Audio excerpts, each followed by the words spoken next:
In 1929, America had a free fall in less than 48 hours, leaving people in poverty, hunger, and desperation. People who woke up rich went to bed crying in desperation. Years of reckless greed finally hit a wall. To understand how this crash happened, we have to look at the previous years. 1922, America has begun mass production. Factories are producing new consumer needs like refrigerators, vacuum cleaners, radios, and toasters. In New York, skyscrapers are reaching clouds like rockets. As a sign of positivity, jazz music fills the air. Although nobody quite understands how it works, everybody is happy with the outcome. In the Roaring Twenties, Wall Street stood as the absolute center of unbridled greed and ambition. To fuel the fire, they introduced margin loans. Imagine this. You could buy a staggering $100 worth of shares with only $10 of your own money. The remaining $90 was simply borrowed from a broker, who, in turn, borrowed it from a massive bank. But back then, no one worried about the debt because prices seemed destined to increase forever. This speculative madness became so invasive. Even a young boy polishing shoes attempted to give investment tips to Joseph P. Kennedy Sr. It's said Kennedy withdrew from the market immediately after. But the public didn't stop. A local barber, caught in the frenzy, truly believed he had become a financial tycoon overnight while reading the latest news. Even a hotel bellboy had his own sophisticated ideas about which stocks would make him a millionaire, whispering secrets in the grand hallways. The numbers were staggering. The Dow Jones Industrial Average had actually quadrupled between 1924 and 1929, rising far beyond anyone's expectations. But beneath the surface, these prices had absolutely nothing to do with reality. No one looked at the underlying math or the corporate earning reports. In a world of pure illusion, nobody cared about the facts, as long as the charts kept pointing toward the sky. The danger was ignored. They were walking toward the edge of a cliff, completely blind to the fall that awaited them. The bubble was about to burst. Financial genius built huge holding companies which own other companies, owning still other companies owning nothing at all. A bunch of hyped stock. Yet some economists tried to warn people. An economist, Roger Babson, said that a terrible crash was coming and the savings would be lost. But Wall Street was too much excited to be able to hear any such thing. Beneath this ecstasy, the ground was already cracking. Consumer debt was unmanageable, reaching dangerous levels. The global economy was walking on thin ice, and there was no safe haven.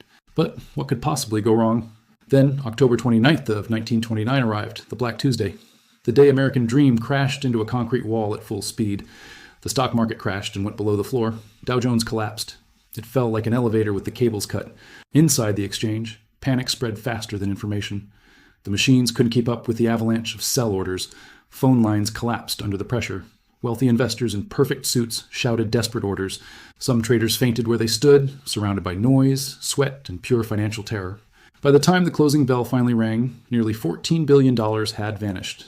In today's money, that would be well over $200 billion erased in a matter of hours. And this wasn't just paper wealth disappearing from a screen. It was life savings, college money, retirement plans, family businesses, mortgages, the sense of safety millions of people thought they had built for themselves. Outside the exchange, crowds gathered in a strange, almost frozen silence. No riots, no dramatic speeches, just thousands of stunned faces staring at the ground, trying to understand how the most powerful economy on Earth collapsed. The Roaring Twenties didn't gently come to an end. Wall Street crash of 1929 hit like a speeding train smashing into concrete. For millions of people, the future went down with it. And the crash itself? That was only the trailer before the real horror movie started. Because once the market collapsed, the margin calls arrived like financial debt collectors from hell. Remember the $90 you borrowed to buy that $100 stock? Your stock is now worth the same as a slightly bruised potato. And your broker still wants his $90 back immediately. So investors panicked. They sold stocks, then bonds, then furniture. Everyone was desperately trying to raise cash at the exact same moment, which is unfortunate, because the cash had apparently left the chat. Fortunes built over decades disappeared between breakfast and dinner. Men who felt like financial geniuses suddenly looked like raccoons searching empty trash cans. And then attention turned toward the banks.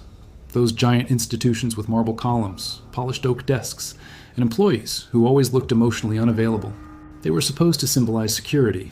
Instead, people discovered banks had been using customer deposits to play as Wall Street gamblers. That's when the real panic exploded. People didn't calmly visit their local banks. They stormed them like the building contained the last oxygen tank on Earth. Historic bank runs spread across the country. Crowds packed the sidewalks, pounding on locked doors, demanding their savings back before the entire system vaporized in front of them. Inside, terrified bank managers tried reading reassuring statements with the confidence of a man explaining everything is under control while standing inside a burning kitchen. Please remain calm. Your money is perfectly safe. It was not perfectly safe. Entire families watched generations of savings evaporate almost overnight. Retirement funds vanished, college plans disappeared, businesses collapsed. And in many households, the most financially stable member of the family became a 7-year-old kid, clutching a piggy bank under the bed, like a miniature central bank governor. The financial virus didn't stay in America for long. It grabbed a passport, crossed the Atlantic, and started wrecking Europe too. Terrified American banks suddenly demanded repayment on international loans with the energy of a friend who remembers you owe him $12 from 3 years ago. Except this time it was entire national economies being shaken upside down for spare coins. European factories closed their doors, leaving thousands in the dark, wondering if the global economy would ever wake up from this nightmare. Within just 3 years, international trade dropped by almost 50%. Half. But the truly impressive part was the denial. Newspapers kept printing optimistic headlines that sounded like they had been written moments before the impact. Market stabilizes after temporary adjustment. Meanwhile, directly underneath the headline, there'd be a photograph of a father selling his wristwatch so his family could afford bread. Politicians continued giving speeches with the confidence of cruise ship captains announcing minor turbulence, while the orchestra slowly floated past the windows. Industrial tycoons smiled stiffly into radio microphones, delivering the 1930s version of, "Everything is completely under control." Then Herbert Hoover stepped forward to reassure the nation that the fundamental business of the country remained strong and secure. Which was comforting news, except millions of families were sitting around completely empty dinner tables wondering whether confidence itself could be boiled into soup. By 1931, the party was over, the jazz had stopped, the champagne was gone, and the bill had finally arrived. What followed wasn't silence. It was the brutal metallic sound of factories shutting down one after another. Entire industrial cities suddenly sounded empty, and underneath all of it was something worse. The quiet sound of fathers trying to explain the unexplainable to their children. Maybe next week. They were making promises to kids while privately realizing the economy had essentially unplugged itself from reality. Unemployment exploded to 25%. 1 out of every 4 working men was suddenly standing still, hands in pockets, staring at sidewalks. Detroit, once the roaring symbol of modern industry, looked like someone had accidentally pressed pause on civilization. Car production collapsed by roughly 75%. And the workers who had literally built the modern American economy found themselves standing outside locked factory gates like rejected guests at their own creation. Then came the breadlines, long, quiet, endless. People stood in freezing weather for hours just to receive soup. Mothers rationed bread like military officers planning wartime logistics. Teachers began noticing children fainting in classrooms, not because they were tired, because they were hungry. The Great Depression had reached the point where one of the richest nations was watching its own citizens slowly starve. The suicide rate climbed so quickly that some newspapers reportedly stopped printing every obituary, simply because there wasn't enough room on the page anymore. And just when Americans thought it couldn't possibly get worse, nature apparently looked down and said, "Actually, I have one more thing." Because during the middle of Great Depression, the sky itself turned against the country. Across the Great Plains, years of aggressive industrial farming had drained the soil dry. Then the rain stopped. The ground cracked apart into fine dust. And then the wind arrived. Not normal wind, biblical wind, end of the world wind.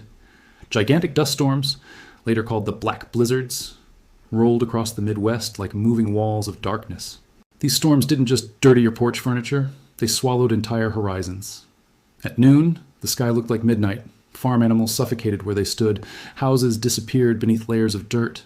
Families stuffed wet towels under doors and slept with damp cloths over their faces like they were surviving inside an apocalypse movie.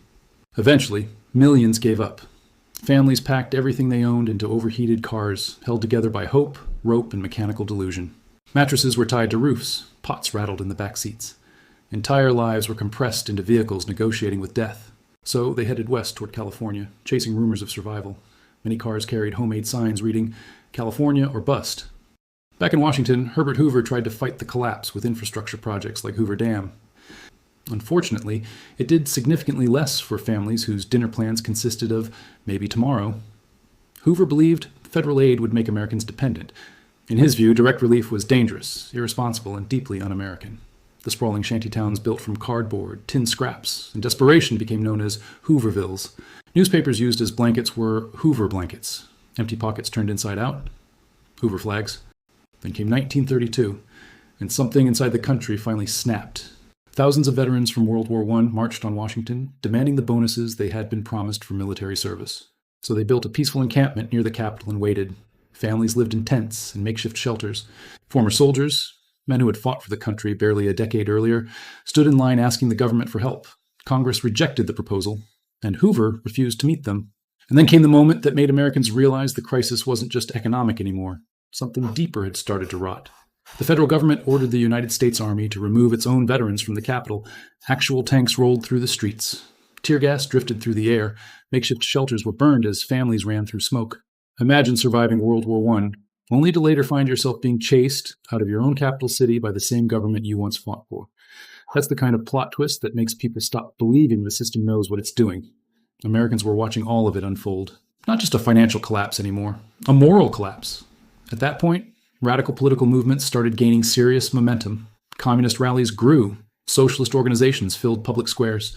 Hunger is an incredibly persuasive public speaker. Even criminals started transforming into folk legends. Figures like John Dillinger and Bonnie and Clyde were romanticized in struggling towns.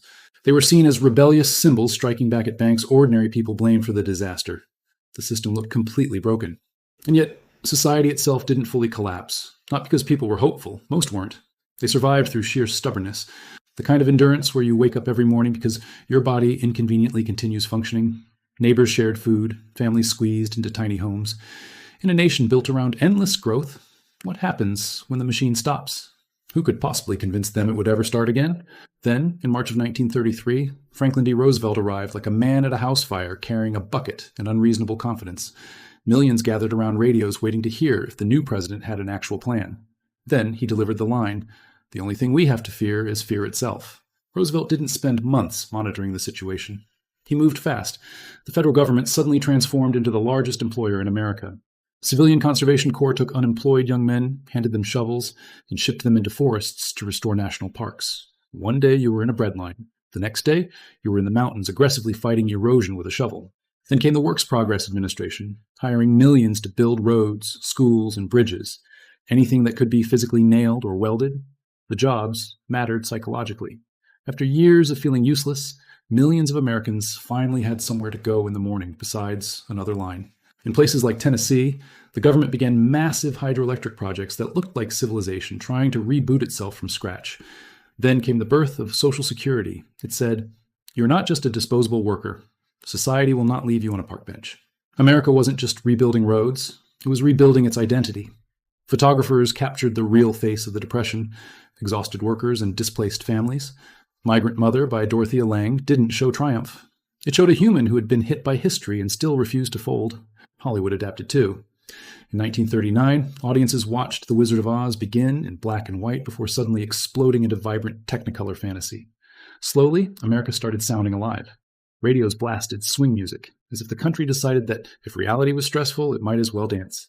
Factories lit up again, but now conveyor belts were building steel helmets, ammunition, and the machinery of war. The Great Depression ended with millions of ordinary people waking up despite exhaustion. It ended with blistered hands and rebuilt trust.